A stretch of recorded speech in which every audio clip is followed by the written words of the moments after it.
I'm a singer-songwriter. I teach intro to songwriting and advanced songwriting at UCLA and some classes at Berkeley. Just I've kind of gotten into more kind of digging into writing lyrics more than anything. Um, Lyrics have always been my favorite part of the songwriting process, and the longer I do it, I've been doing it for a really long time. I mean, I started writing songs when I was probably 7 or 8 years old. The more that I do it, the more it fascinates me, and the more I love it, and the more I listen to other songs differently and like to sort of dissect and pick things apart. I wrote Hymn for Her that was featured in the last season of Warrior Nun. And that was a song that I think I'd been wanting to write for many, many years. And it just kind of came out really quickly with a co writer that I was working with. And it was one of the few songs that we wrote in a matter of hours. And then I didn't touch it after, neither of us really touched it afterward. We didn't go back and rewrite anything. We just felt like whatever came out in that initial 2 hours, 3 hours was it. So yeah, it's something that I've been doing a long time, and some years are great. Some years I make money, some years I don't. Um, some years are frustrating, and but the thing that keeps bringing me back is just sort of my fascination with lyrics and the way that um, you can use lyrics to tell your story differently than it's been told before. And then you do have something coming out pretty soon. Can you tell us about that? Yeah. I have a song called Taking Up the Bed that is coming out June 13th. Um, I'm doing everything myself right now. I'm an independent artist, and somehow I got things mixed up. And so there was a soft release for a few hours. I believe it was Thursday, and I saw that and I was like, oh no, something. So I had to go back and kind of like go. I release everything through just DistroKid, and so I had to go back and kind of like go through the list of the to do list, and I was like, oh okay, like I messed up something. So coming out the 13th, and then yeah, I'm just releasing songs kind of as they come, and continuing to work with a couple of producers that I really enjoy working with. And yeah, I'll probably just keep releasing things until I can't anymore. I don't really see a window. I think I stopped believing in ageism a while ago, so I'm just gonna keep doing this until someone tells me to stop, or I just run out of ideas, which I don't think is gonna happen. When we had our last session, um, it was something that we found fascinating to learn more about this, the music and writing process. And you came up with this idea to just hold this master class for us. And I thought it was brilliant. And obviously everybody else did too. So I'm going to stop talking and let you take it away. All right. Thank you. Thank you. Thanks for having me. Yeah, I've been teaching intro to songwriting, and it was a real learning curve for me because songwriting is such a sacred thing. It's like, you can sit in an empty room and just kind of wait for something to come to you, and all of a sudden you've created something that did not exist before. And to me, there's a sort of a magic to that, but uh, when you start feeling, and I felt this before, like writer's block, or just being a bit frustrated with what I'm putting out, if I'm feeling like things are a bit um, mediocre. I feel like I'm using cliches maybe, or I'm using melodies that I know I've heard before. and I'm just not happy with what I'm putting out, I have to kind of dig more into the process. And so I have, let's see, I'm going to share my screen in a moment if that's possible, and just kind of walk through my process and how okay, make sure. Okay, we got this. Can you all see that? Yep. Can you see it? Okay. So the first thing, like, a lot of people come and say they write song titles down, and that's a really good idea. I think it happens a lot in Nashville. People write really kind of clever song titles down, and people will come in with lists of these titles that are, yeah, again, super clever, really interesting.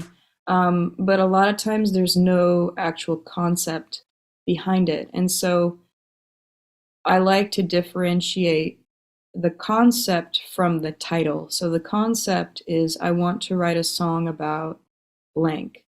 Um, so I want to write a song about my childhood, and the title is The Ice Cream Man. So if I were to come to a session with just this title, it could go in a multitude of different ways, but I want to cover a certain area, which is my childhood, and that is very different from the title of the song. Um, so lately, I've been really pushing for concept-driven songs. So really, really nailing in the concept, getting it very, like, building the concept very strong, and then the title's the last thing that comes, the very last thing. In fact, I don't even title my sessions. I just put dates on them, and then the title will sometimes come out later, if I feel like a couple of words or maybe one line is really, um, crossing my mind a lot. I'm like, oh, this song should be called that specific thing. Um, I have a song that I just started. I actually just finished it, called "The Body Keeps the Score," and that's actually a name of a book. It's a book I've been reading, and the line "The body keeps the score" is nowhere in the song. The song is about trauma. The book is also about trauma. So I felt, for a song completely just digging into trauma, childhood, things like that. Um, Obviously, I don't want to call the song Trauma. That's a bit on the nose. So I called it after the book that I've been reading about it, and called "The Body Keeps the Score." Again, that line is not in the song at all. So I think people get hung up on titles. I used to get hung up on titles a lot. It's really about building your concept as strongly as you can, and then sort of letting the title come after. And in the concept, sticking to a set of characters, kind of like a book or a movie. I will, especially if I'm writing by hand, I will list my characters at the top of my page, even if it's just you and me. And if the song is about you and me, I'm going to just keep it to you and me. I'm not going to bring in a she or a they or a proper noun. I'm not going to bring in any other characters, because that can be confusing.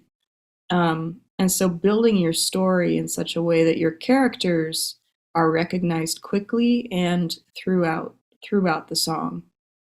If you have a breakup song you're writing and someone else comes into the picture, write that character up at the top of your page, and then keep that character consistent throughout. Because I have written songs before where, we will introduce a new character in the second or third verse without really giving context, and that can lead to confusion, and it can lead to a weak concept. And then setting the scene. I also like to, at the top of my page, I do a lot of brainstorming before I ever start writing my song. I will pick a scene and then brainstorm on that scene down to, if you're in a bar, down to like the rip in the stool that you're sitting on and the stuffing is coming out of that small tear in the stool that you're sitting at. I'm down to the smells, down to the rings on the counter that are made from the glasses, down to the creepy guy on the side who's kind of drifting in and out of consciousness. I like to build that scene very very strongly so that I can refer to it throughout my song, and a I have something to draw from. So instead of kind of sitting, feeling writer's block, beating my head against the wall, I can say, I've already discussed the bar. I've already discussed the floor of the bar and the smells and the sights. Now I can go and draw from the sounds of it, the sounds of what this scene is giving me. And again, going back to, it's a lot like a movie. You want to be consistent with your scenes and with your characters. So I tell my students a lot to show me versus telling me. Um, and in that way, I think it's easier to stay away from cliches. So if you're showing me what this feels like instead of just telling me, um, I have a lyric uh, in a song where I say I have a headache in my chest, which is impossible. You can't have a headache in your chest. But I wanted a different way of um, describing feeling hungover and feeling that shame spiral. And so saying in the least amount of words as possible, I have a headache in my chest. Yeah, I have a headache, but I'm also feeling anxious, or I'm also feeling a lot of shame. Um, so in that way, I like to sort of show, I guess, what that feels like instead of saying I woke up hungover and I'm feeling embarrassed about whatever happened last night. So showing versus telling. And it doesn't need to be a physical place either. It can be inside your heart, inside your head. I use Frank Ocean a lot for examples because he shows versus tells, he's just a master at that. Um, and then keeping a consistent timeline, even if it's not chronological. It's not necessary to have your past, present, and future in that order. But if you have a verse about your past, but you want to speak about your present in the chorus, you have to keep that in mind and keep the verbs consistent with that. And again, like I'll also tell my students and have to remind myself of this, for every rule that I throw out there, there's a song out there that breaks that rule and does great and sounds great and is amazing. Um, so these are really, I guess, just tools when you're writing a song to sort of draw from. There, you can break these rules, but I think as long as um, you know what you're doing, and you know your timeline, you know definitely that you want to hit on your future in the bridge, say. So like an example for like the verse, it's gonna be us, it's gonna be us, I know this is gonna work, I know it in my heart, this is gonna work. And I know this because, okay, verse 2, back in first grade, you talked to me, and for the first time when I first saw you, I forgot to breathe, and I've always loved you. All that. You come to your chorus, the present, and I still can't stop thinking about you. And then you can go into, say, your bridge back into your future. So it's going to be us. It's going to work out. It's going to happen because of this, this, this. Um, Again, doesn't need to be chronological, but I think in each part of the song, if you're in your future in verse 1, stick to your future in verse 1. if you're going back to your past in verse 2, stick to your past in verse 2. In your chorus, stick to the present. So you just have to kind of watch your verbs and make sure that the tenses are correct when writing. It just keeps things in order, and in my experience, it's more inspiring and opens up a lot more flow, I guess, creative flow. Again, you'll find songs that break these rules. I'll put in air quote, and the songs are amazing and they're great. These are just helpful to me when I'm writing. And then these are the parts of the song. This is kind of like a soft structure. My verse 1, I do like to open a scene and show what I'm looking at, or give some sort of sense, a smell, taste, sound, touch, feel. Are those the smell? Da, da, da, da. You know, we know the five senses, and the sixth sense, obviously. I like to use as much showing versus telling in my verse. And then for a pre-chorus, I don't usually write a pre-chorus unless my chorus feels like too much of a jump from my verse, if that makes sense. If my verse and my chorus sound like two different songs, I need a pre-chorus to bridge the two. And sometimes that means 4 to 8 bars of something that sounds like it's building into my chorus. My chorus, I'll always touch on my main idea. I may not actually come out and say it. So for my song about my childhood, I may not, use my chorus and come right out and say the ice cream man, the ice cream man, the ice cream man. I may not touch on that in my chorus, but I'll touch on my main idea, which is my childhood.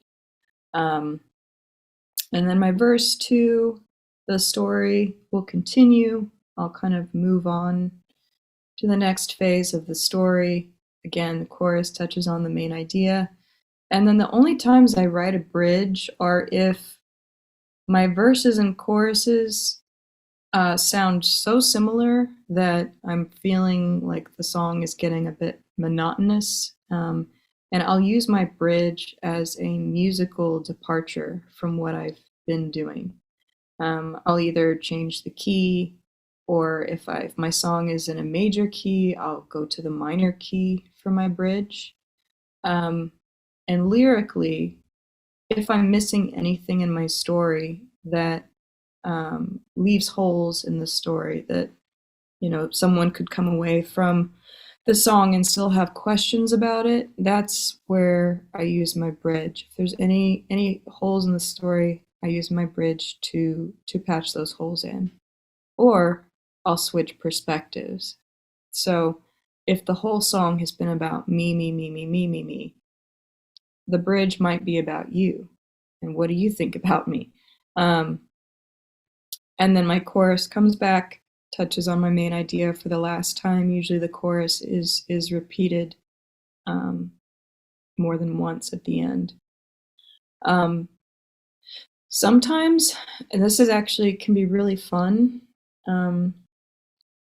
sometimes the whole song is written, or it's all the parts are there.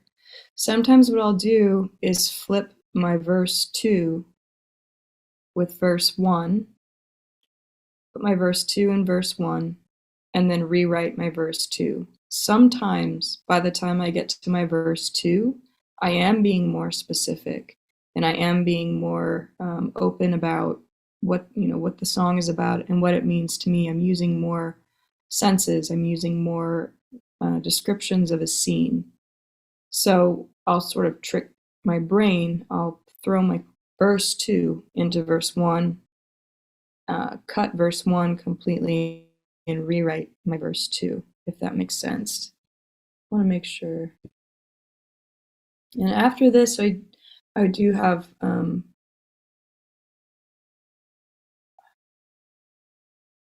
taking up the bed is not, it's not about cats, but I'll tell you what it is about. Um, I'll have some time for questions and answers after this. This is a technique I use a lot called webbing. And what you do is you put your topic or your concept here in the middle. So say childhood. And I usually just do this freehand on paper. I don't use an app or anything like that. This is just an example. There are apps you can use, but I prefer to just do it myself on a piece of paper with a pen and pencil. I put my main concept in here, and then idea, idea, idea, idea, and then off of those you branch out with details. And what ends up happening is if you really get going and you're really having a lot of ideas, it ends up looking a bit like a spider's web. Here it is filled in. So the topic, or the concept rather, is a breakup, an idea, X, sadness, rebound, anger. And then off of sadness, what do we think of? Heartbreak, I guess, loneliness. And the anger part is, tearing up photos, throwing away an old sweatshirt of theirs, maybe. Rebound, what do we think of? One night stand, we think of dating apps. And here, if you wanted to keep building out, you could add more web here and put like Tinder, Raya, Grinder, all these things, and then add on what about those apps can you think of? And it just opens up all kinds of possibilities when it comes to ideas. And so just grabbing onto, oops, that's not how I wanted that to do it. Grabbing onto a couple of these ideas, but not hitting on the main one just yet.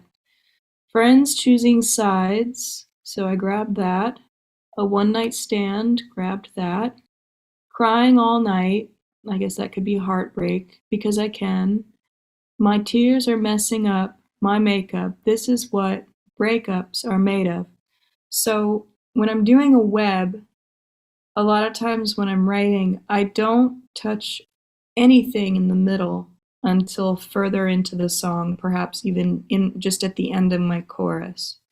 What I'll do is I'll take the things off the fringe, the very outside of the web, and that's where I'll start my verses.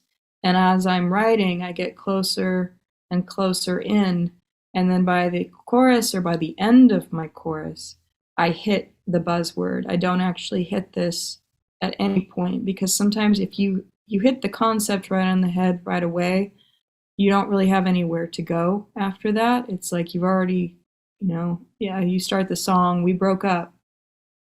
Okay. And, it's like you don't want to hit this right away. You want to paint a picture first and then hit on the actual concept. This looks like a crazy person made this. This is something I did for a very simple concept. If I were writing a song about apples, this is where I would go with it. And this is just how my brain works, Garden of Eden. I was raised in a Christian household, so apples kind of, the fruit of the spirit hits on some biblical references for me, and so that's where I go down here. I get a little bit more specific down here. The serpent, what is a serpent? A snake, reptile, slither, forked tongue, poisonous fangs, hiss. And then up here, I hit on the Big Apple, New York, and then I go a little bit into Sex and the City, which New York makes me think of. And then over here, go into the fruit and the sort of nutritional value of apples. You could go, I don't even think I used bad apple in here, but you can go into that, he's a bad apple. And when I think of that, I think of leather jacket, motorcycle, what are those knuckle rings and things like that. So you can go for days, just like, and you could write a song, could write a 16 verse song just about apples and never say the word apples until the very, very, very end of the song. And that's sort of what ties all of these ideas together. Another exercise I use myself and I ask my students to do is writing a letter. I have usually each class I have them write a letter to their hometown. That's one of the first exercises that I ask them to do. So I'll give them like 15 minutes to write a letter, 20 minutes to write a letter to their hometown. And for me, that would be Dear Tulsa, Oklahoma. You were good to me until, I turned 13, and then I basically would personify my hometown till I was 13. And then, you and I didn't get along so well. You were too small for me. I wanted to leave you and try something else. I wanted to see the world, and you kept me in a box, or talking to my old hometown as if it's a person.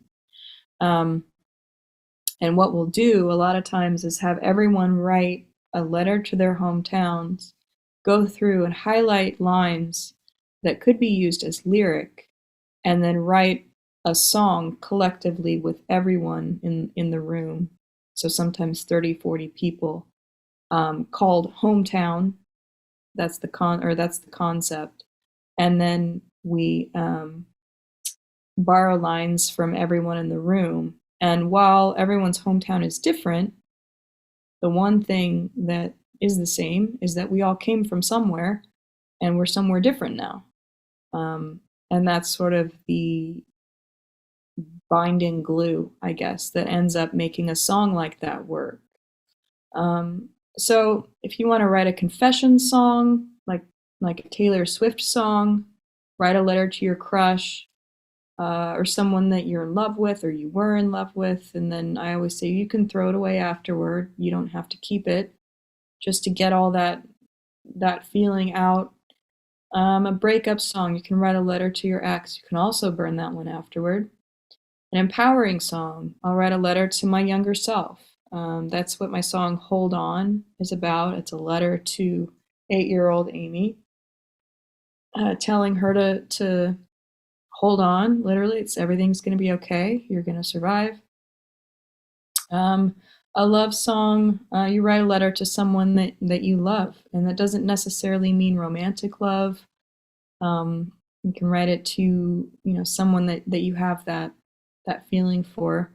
And then in a case you haven't been in a relationship, you can put yourself in someone else's shoes and write it from their perspective. That's something that Joni Mitchell does sometimes.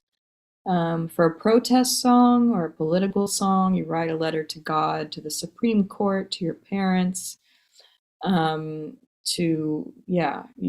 can get really specific there. I won't do that right now, but there's quite a few people I could write a letter to here in the States, and probably turn out to be a decent protest song.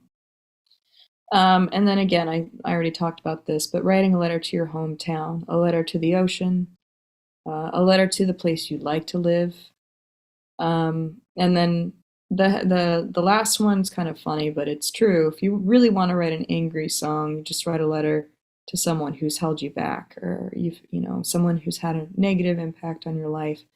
I always have my students start the letter with dear, and put the thing's name, the person's name, the place, the thing, and then write the letter, and then love or sincerely or in hatred, and then your name, so that it's an actual letter. And it needs to be longhand.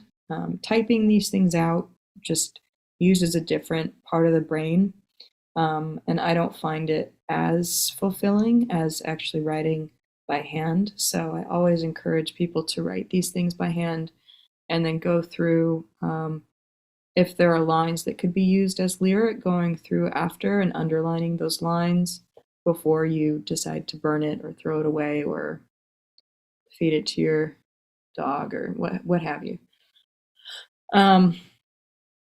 So an example of personifying a place like the ocean. Every time I visit you, I feel so small. You're so mysterious. You have so many secrets that I wish I knew I wish I knew what was going on under the surface. I visited you for the first time when I was 13. I didn't know what to say. So really like putting yourself back into that moment with that person, place, or thing, and describing as much of that relationship as you can. This is an example that I like to use. It's actually was never released.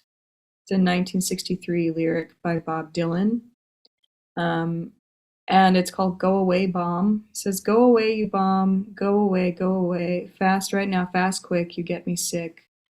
I can't read all of this because it's some of it's X'd out. My good gal don't like you, and the kids in the corner are scared of you. My friends are getting headaches that split, and it kind of feels rubbing off on me. I don't like it none too good. I hate the letters in your word. B means bad. You're so bad that even a dead hog in the sun will get up and run. O stands for horrible. You're so horrible that the word drops its first letter and runs. M is for morgue, and all them folks in it feeling lucky. And I don't mind folks feeling lucky, but I hate that feeling of envy. And sometimes when I get to think about how lucky they are, I get something vicious of M, and that's a bad, lonesome feeling too. B, that means bad, but that's the second time, so it's twice as bad. He's talking to the word and the thing bomb. And this is, I imagine, was around probably some of the Vietnam protests. And taking taking the word aside from the thing itself and talking about how much you hate this thing by dissecting the word, the thing that it's called, and all the things that it stands for. It's just a really in-depth example of how someone could take an inanimate object and speak to it like a person, and in that way it really like gets the point across, instead of Bob Dylan just saying, I don't like what's happening in the world, I wish people weren't dropping bombs. Obviously that's something that any normal human would say, but we've heard that before. We've heard everything before. And it's about really getting in touch with your feelings, your emotions about this thing, and saying it in a way that has not been said before. I have never seen anyone speak about explosives the way that Bob Dylan has spoken about it. And it's a little silly. It could be taken as a bit silly and maybe trite. But if you listen to the way that he delivers his music, there's nothing silly about it. It's serious. You know, this is a serious thing. So that's another aspect of getting your songs across. It definitely, the delivery needs to match the emotion with which you wrote it. But again, this is just an example of writing a letter to something. I can imagine, I'm not sure how he came up with these ideas, but I could imagine for something like this, it would help to write a letter to something. So if you wrote a letter to an amendment, you wrote a letter to a law, you wrote a letter to something that really offends or upsets you, and really dug into why you dislike that thing, what it means to you. I think in that way, ideas can come out that haven't been expressed before.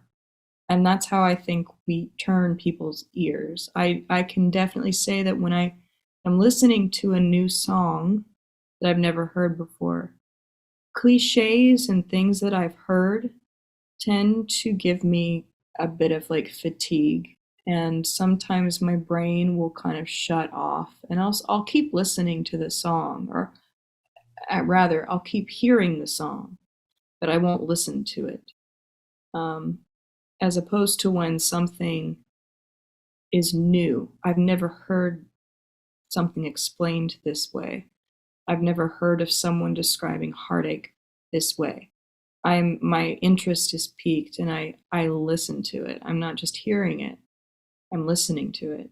And I think, especially now during this time of everything that's going on in the world, I think people like myself and people like us, I've heard some of y'all's writing and some of your music, and I can tell that everyone has a story to tell that has weight to it.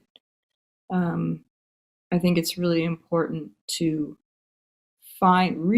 work to find that way of saying something that has been said before, but saying it in a way that only you can say it, because no one's had your exact experience.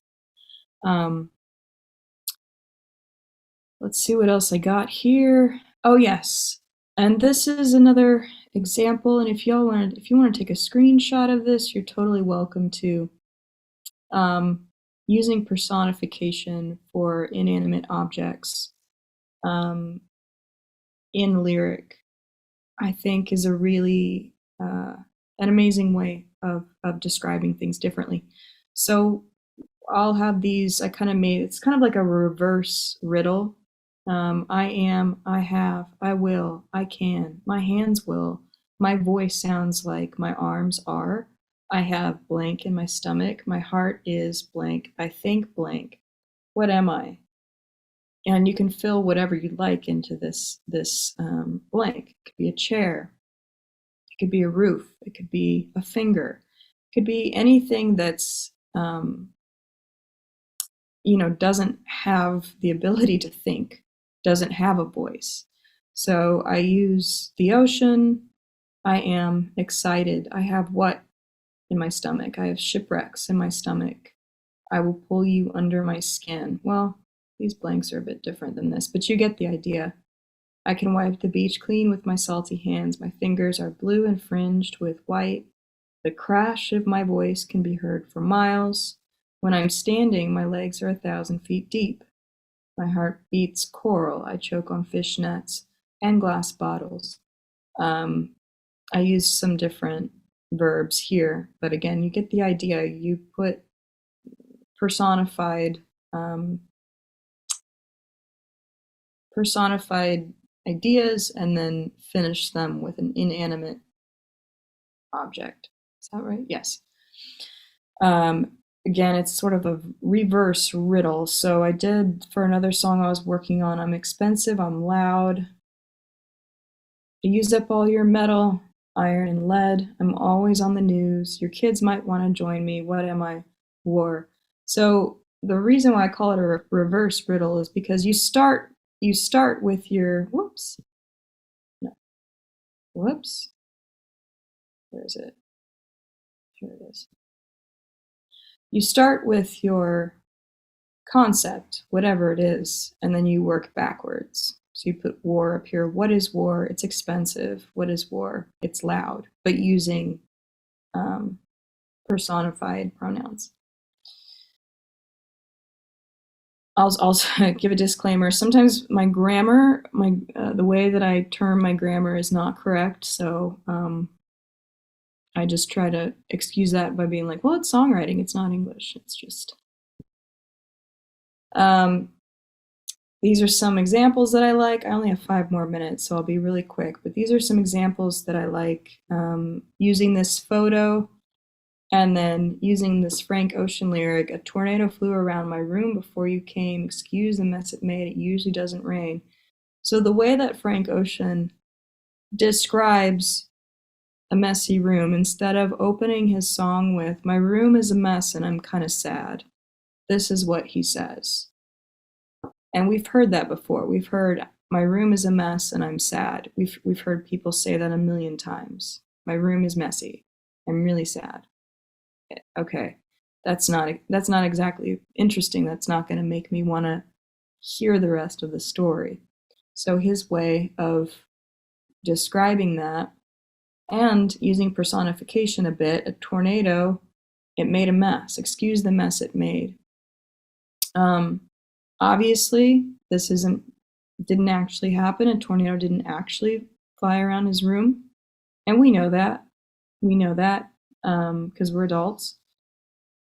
But the way that he describes it, um, it's just, and then he brings in proper nouns as well. Southern California, like Arizona, he really puts his personality into this just simple, these two simple ideas. My room is a mess, and I'm sad. So for the Frank Ocean one, I use his as an example of sight, as one of the five senses. For smell, I use Nirvana, Smells Like Teen Spirit. That is the name of the song. That's not necessarily the concept of the song. The concept of the song is teen revolution. But they call it smells like Teen Spirit because there's a story of Kurt Cobain's girlfriend at the time would wear Teen Spirit, and he really liked the smell of it. And so he started wearing it, even though it was a girl's brand of deodorant. And this is a still from the video. But when you think of the line, smells like teen spirit, I feel like this just encapsulates that line so well. You're in a club, it's dingy, it's dusty, it's smelly. What's one thing that everyone's probably smelling? Sweat. And so that's an example of how Nirvana uses the sense of smell to get their point across and sort of get that mood. I'm gonna stop sharing my screen now.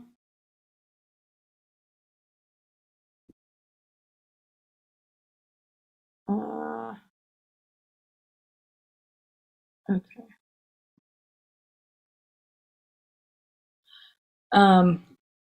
Yeah, I have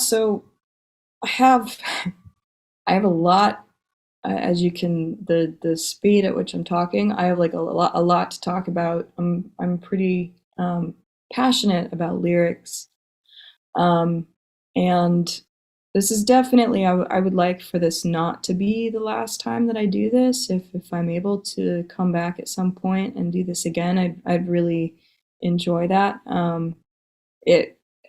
I get very passionate talking about like creative writing and just all the different things that you can use to get past writer's block. And I say writer's block with air quotes because, like, yeah, there is that is a thing, but it's very easy to work through. And one of the main things that I find that feels like writer's block is the fact that I think a lot of writers expect, you have a life of experiences, a life of trauma, a life of, sadness and joy and all these things. A lot of writers and artists that I meet, songwriters especially, they want to try to cram all of that experience into one song, and they want that one song to carry the weight of their life.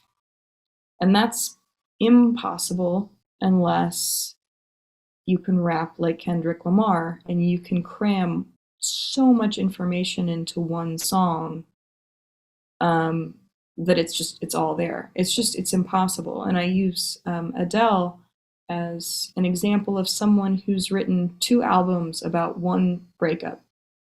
And each song carries just a little piece of the bigger picture. There are a lot of different perspectives. There are a lot of feelings. There's that feeling of waking up in the next morning after it happens, what that feels like. There's the feeling of, 2 weeks away from it, and you see that person post something and it looks like they're doing well.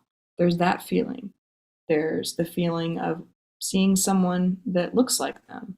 There's that feeling. I mean, there's just nothing can be put into just one song. And I find that the writer's block that a lot of artists experience is that frustration of writing songs that they don't feel like are representing their trauma or their pain or their story, because there's too much pressure being put on one. So I always say, write 100 songs about one experience, and 95 are going to be probably mediocre.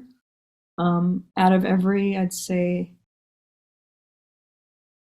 30 songs I write, maybe 4 I'll actually finish and release. I write a lot of really shitty songs, like really like not great songs. But I have to write those in order to get to the good stuff, because I'm not going to write a song every day that is representative of what I sit down to write about in that moment. So that is my speech, and I'm open to questions. So everybody should have the ability to raise their hands, and I can moderate and unmute people as they do so, as well as some questions could pop up in the chat. Okay.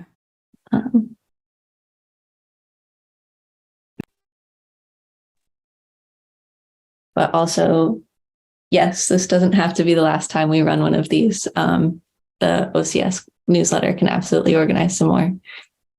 Awesome. Thank you. Yeah. Oh, taking up the bed is not about cats. No, it is about. I actually wrote it right after the Roe v. Wade overturning last year, and that's all I'll say. You can read into the lyrics as much or as little as you would like. It could be about anything. It could be about a relationship, but that's kind of what inspired me to write it. So yeah, absolutely. Let's see. Okay. So we've got Vic has raised a hand, and you should be able to unmute now. Yes. Hi. Hi, Amy. Thank you so much for this session. I loved it so much. I was wondering, as a songwriter, do you also mix your own music, or do you sort of delegate the mixing to producers, etc.? I delegate to a mix engineer. The producer helps me put the song together.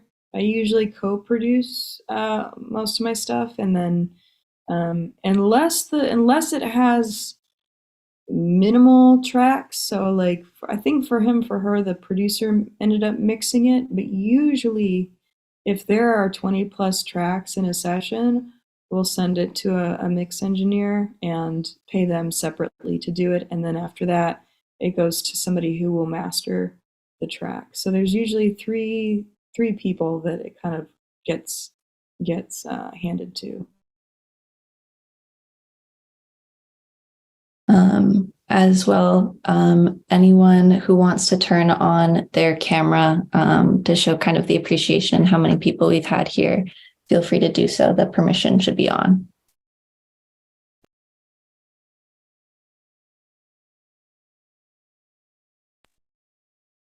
Hello. Hi.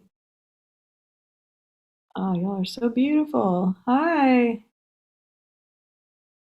Happy Pride, everyone. Yes. And everyone should be able to unmute as well. So Vic, if you wanted to unmute again and say your thank you out loud. Yes, thank you so much. Yeah, thank you so much for your answer. That was actually one thing that I've been struggling with, because mixing is pretty difficult, I have to admit. So yeah, that helps a lot. Thank you so much. Mixing, I don't even pretend to understand. It's a bunch of numbers that, yeah, I've tried to sort of wrap my head around it a little bit, but it's also if you've written, performed, produced a song, you're gonna have ear fatigue, and that's why even the most successful producers will still send their tracks to a mix engineer because they've been hearing it for months or weeks or days, and their ear is not picking out the things that a fresh pair of ears would hear right away. That's why I think it's really important to have someone else do it that has never heard the song before, and can immediately hear if anything needs to be changed or, ducked or brought up. Yeah. Thank you so much. Of course. You're welcome. We also had a question in the chat. Do you ever see or use colors? They draw and write a lot, but always go back and forth between black and white or colors. And it changes the vibe.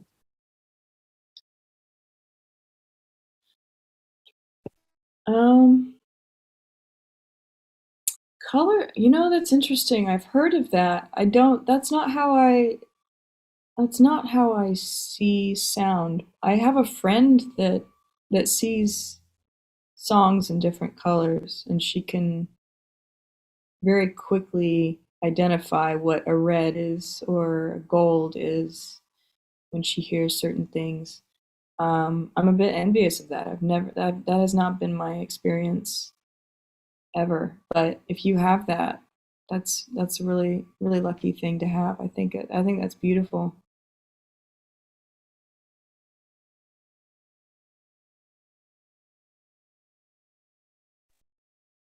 And as we're just sitting here, maybe waiting for some more questions to come in, we are having a music jam in room 1 right after this at 5 p.m. EDT. If anyone would like to hop over there and join, a few people have signed up already to play songs, but there are slots open still. All right, I think I'm gonna go listen for a bit for sure. Any other questions? I'm an open book.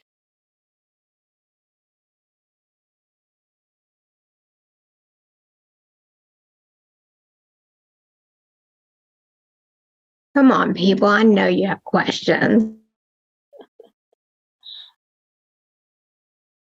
I'm gonna go into teacher mode. I'm gonna call on somebody. I'm not just kidding. That's awful. I would never do that. TJ raised the hand. You can go ahead and speak. Yeah, my question is, I know we've been talking a lot about lyrics, but how to start with like instrumentation? For me, that's a lot of the time where I get lost. I'll write like a simple guitar part. I have no idea where to go next. So any advice there? If you're writing a simple guitar part, I would try looping is really helpful. So if you play that part to a metronome or a click track or something that keeps time, and then loop it, and then try playing or singing on top of that. That's actually a really, I think, a good way of building textures that it doesn't necessarily need to go anywhere, but it can build without changing significantly. You can keep the same loop throughout a song, just build on it and then break it down, and then build some more and then break it down, and then build some more, and then at the end just have it right back to that simple loop that you started with. Those are some of the most beautiful songs. So I would maybe try, but if you're putting it into a DAW system of any sort, just want to make sure you play it in to a tempo so that you're able to add on without having it be out of time. Does that answer your question? Yeah, it does. Great tip. I'm going to try it.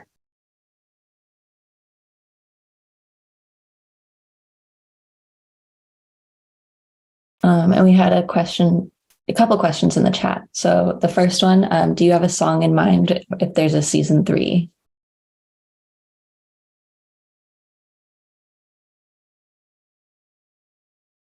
Oh no.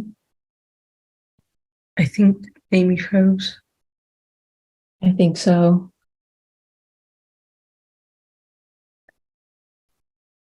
Okay, Dun, hopefully. dun, dun. Oh.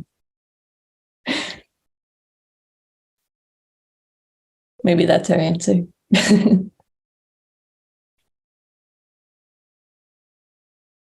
Oh. Yeah, internet. It needs to happen in the last 4 minutes and not the first 3. Like That's very true. I'll watch for her to come back though, because she did want to listen to the music jam. Here we go. Whoops, was that me? Yeah, I think your connection got lost. But there were a few questions in the chat I can read out in case they got lost. So the first, do you have a song in mind for season 3? In This Life might be right. Maybe. We'll see. I think it really depends on who's supervising the music and what I have a lot of songs that I've sent to Lindsay Wolfington in the last couple months, and so she has them all, and if she is the music supervisor in the future, I think she'll perhaps make that decision. I haven't sent her In This Life yet because I haven't had it produced properly, or really finished it. I guess I've kind of not wanted to touch it, but yeah, we'll see if that ends. Yeah, if she ends up hearing anything for that, it has to be right. It has to be the right set of circumstances for sure. Very much so. And then the next one, what was your inspiration for Him for Her? And what was your reaction when you learned or submitted it to be used for Warrior Nun? So it's about my partner, but it's also about wanting to sing hymn. I was always raised singing hymns to God and using the pronouns he, him all the time. And God was a man, patriarch was a man. It was just very centered around men, and I never really felt represented in that way because my higher powers have always been women. I've always kind of looked up more to women than to men, and so I would rewrite hymns when I was little about women, and they were, pretty, just a kid trying to do it. It's something I've always wanted to just do as an adult, and so that's kind of where it came from, and using the vocabulary that I was raised with, kind of hymn-like lyrics. It just, it happened relatively quickly because I've been sort of saving up that idea for many years. And I was really surprised. I mean, I was very grateful that it ended up in the scene that it was in. I know I think there were a couple other songs that were contenders for that scene, I think. And that's just the case with everything. You never know what's gonna hit and what's gonna be there when the season finally comes out. It's kind of, there's a lot of stuff that has to be done beforehand. So it wasn't until I watched the episode that I heard it and was like, oh, we made it. I was like, oh my God. It was a really cool moment. We were eating burritos in my living room and I was like, oh, there it is. That's really amazing. That brings us right to 5 o'clock. So I'm going to stop our recording.